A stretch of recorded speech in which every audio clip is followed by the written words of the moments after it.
Which NFL teams will remain undefeated?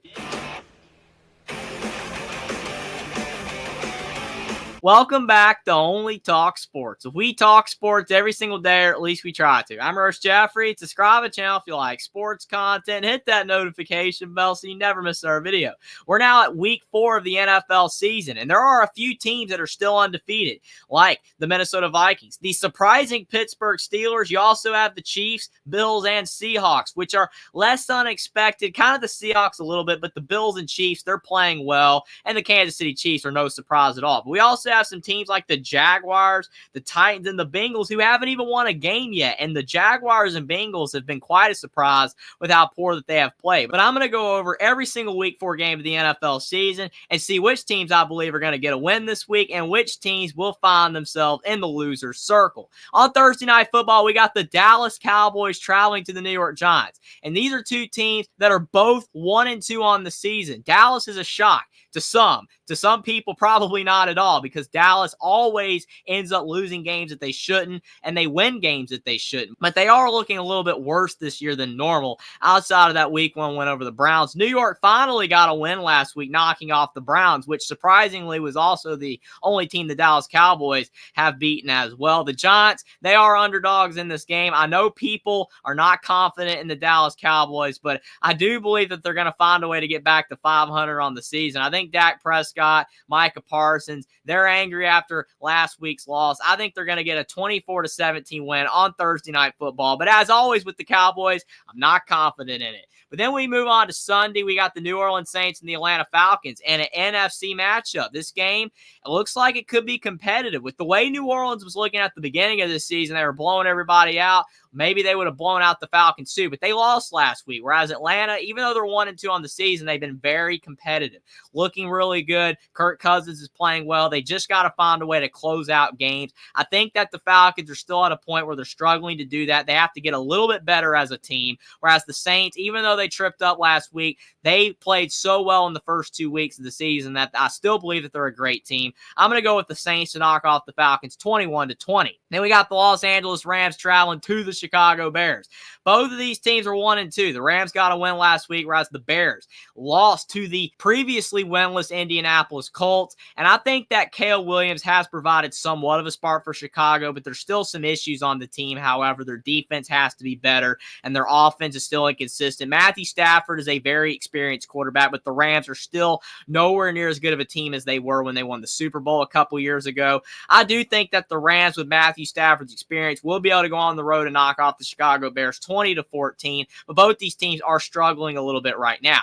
Then we have the Minnesota Vikings and the Green Bay Packers, and what should be a good early afternoon game in the NFL. The Vikings are 3-0, and the Green Bay Packers are 2-1, and Malik Willis has been a surprise this season for the Packers. With Jordan Love's injury, he's come in, and he's balling out. He's playing very well, but so is Sam Darnold for the Vikings. He's been balling out, and I don't really think anybody was expecting the Vikings to be 3-0 to start the year. They're playing very good football. As long as Sam Darnold is healthy in this game, which is a key because he did get banged up a little bit last week, but they did get some good injury report news for Sam Darnold. Looks like he might be able to play in this game, should be good to go. If he doesn't start turning the ball over and he continues to play at a high level, then I think that the Vikings are going to go on the road and stay undefeated and get a 28-21 win over the Green Bay Packers. Then we got the Pittsburgh Steelers, who are 3-0 on the season. That's a surprise. Justin Fields is just doing enough on offense. Compound that with Pittsburgh's stellar defense that they're still undefeated. With the Colts, who are 1-2 on the year. Indianapolis, though, I do believe that they still have a lot of struggles, even though they were able to win last week. Anthony Richardson is still very turnover prone, even though he is uber talented, but he's got to curb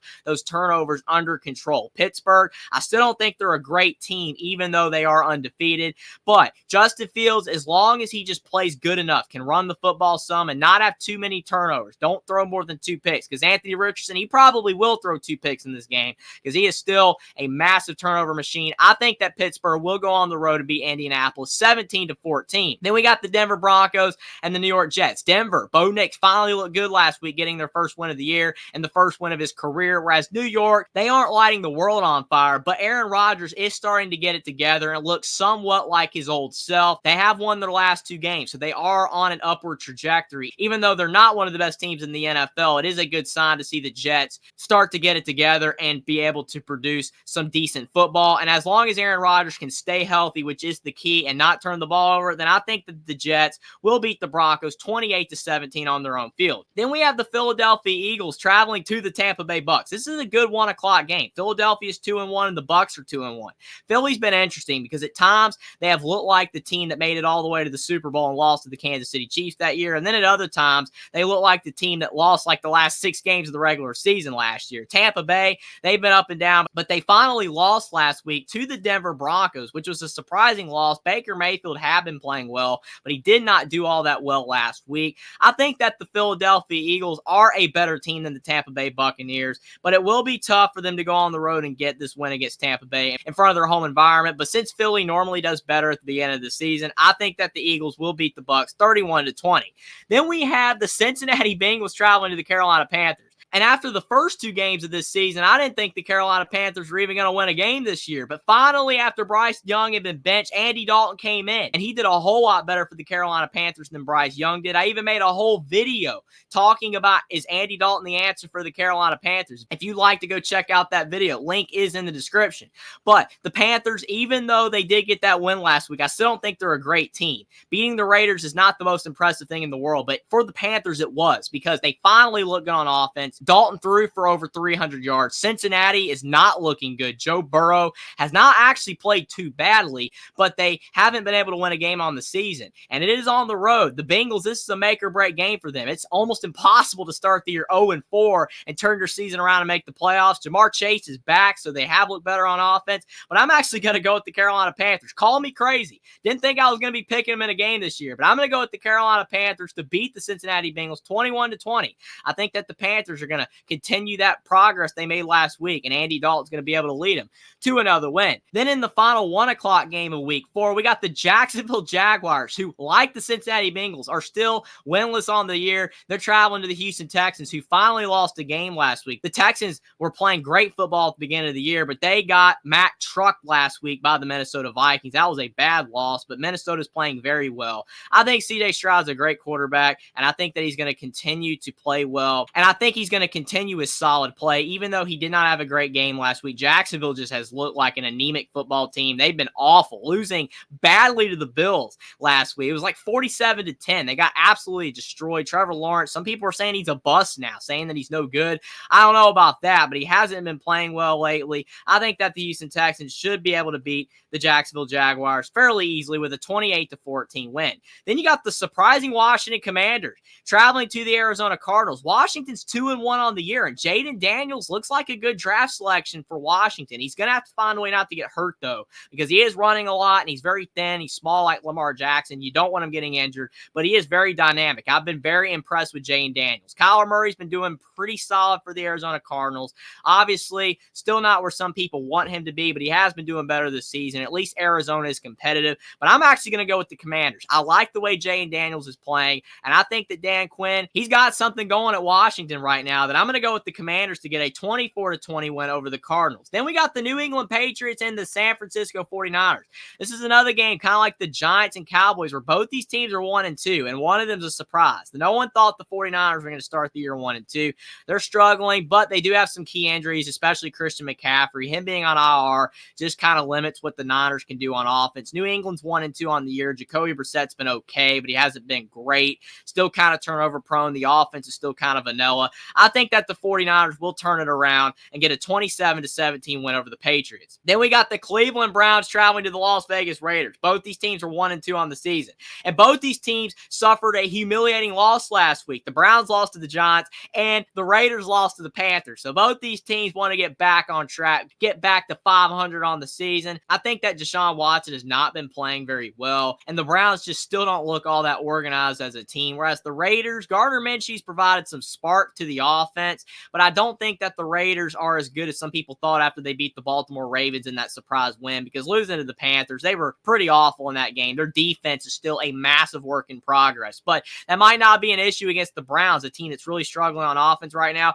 I'm actually going to go with the Raiders to knock off the Browns 17-14 in a low-scoring game. Then we got the Kansas City Chiefs, the defending Super Bowl champs, still undefeated on the year, traveling to the Los Angeles Chargers, who were 2-1 on the season and playing great football at first until they lost to the Steelers. Justin Herbert, though, he's banged up. That's a problem. Justin Herbert's availability in this game is going to be key. I think even if Justin Herbert plays, though, whether or not he can be out there on the field, the Chiefs are the better team. I think Jim Harbaugh is going to turn the Chargers around, and they are going to become a competitive NFL team in a few seasons. They already are a lot better than they were last year, but the Chiefs, they have been playing good enough football to continue to get wins. Even when you think they're going to lose, like last week against the Falcons, they find ways to win. Patrick Mahomes, they just has that winning gene. Andy Reid, he just knows how to get his team to get wins. That's why they've been able to win all these Super Bowls. They're just such a disciplined team. I think that the Chiefs will go on the road and knock off the Chargers 31-24 and stay undefeated on the season. And then on Sunday Night Football, we got the Buffalo Bills and the Baltimore Ravens. And the Ravens are actually favored in this game. But I think a lot of people would call it an upset, though, if the Ravens won, because the Bills are undefeated on the year. And arguably, you could say they've looked the best out of any NFL team this season. They have been on fire. Josh Allen actually has been curbing his turnovers under control. He's playing well to start the year, but can it continue? With the Bills, they always start to fall apart at some point in the season before kind of getting it back together. Will that be the start of it in this game? The Ravens are 1-2 on the season. That Raiders loss was very surprising. The Chiefs loss wasn't, but they should be 2-1 on the year. They beat the Cowboys last week. I think Lamar Jackson's determined to get the Ravens back on track. They have a great home atmosphere. I think that they're going to find a way to knock off the Bills on Sunday Night Football 28-24 and what should be a fantastic game and probably arguably the game of the week during week 4 of the NFL. And then on Monday Night Football, we got the Tennessee Titans and the Miami Dolphins. This is a rough game right here. The Titans are 0-3 on the season and the Miami Dolphins are 1-2, but they don't have Tua Tagovailoa. They don't have Skylar Thompson. So it's going to be Tim Boyle, a guy that a lot of people probably don't even know who he is. He's played a little bit in the NFL, but he's always been a backup. He just comes in when teams need a quarterback, when they have multiple injuries, and that's what the Miami Dolphins have right now. I think that their offense without Tua is absolutely horrible. It just shows no signs of life, even though they do have talent on the offense. You just have to have a good QB to have success. In Tennessee, they're not a good team at all. Will Levis is struggling to get anything going because they don't have enough weapons on offense, especially losing Derrick Henry to the Baltimore Ravens is just a massive loss. Their defense isn't good enough to really compete in the NFL either. But I think since the Titans have their starting quarterback and Miami is on their third string quarterback and their offense is absolutely garbage right now, I'm going to go with the Titans to get their first win of the season and knock off the Miami Dolphins on Monday Night Football 17-14. And then in our final week 4 game of the NFL season on Monday Night Football in the doubleheader, we got the Seattle Seahawks and the Detroit Lions. A great game. Might not be as good as some of the other games in the NFL, but probably a top 5 game for sure because Seattle, surprising that they're 3-0 on the season. Detroit's 2-1.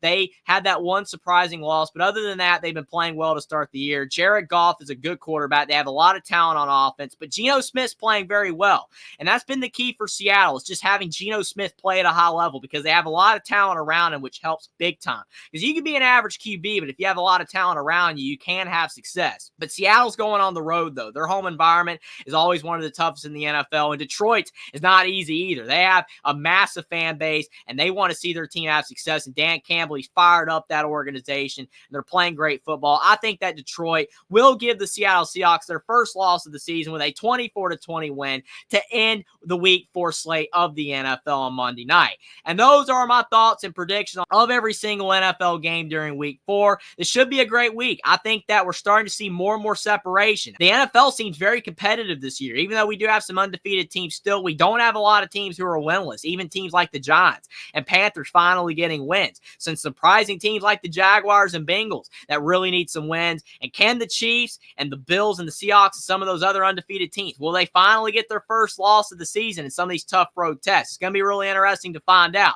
But let me know what you guys think in the comment section down below about my picks for every single week for NFL game and what your predictions are for every single week for NFL game and which game you are looking forward to the most out of all of these NFL games this week. Subscribe to the channel if you like sports content. Like this video down below. Follow me on Twitter as well. Link is in the description, and I'll see you next time.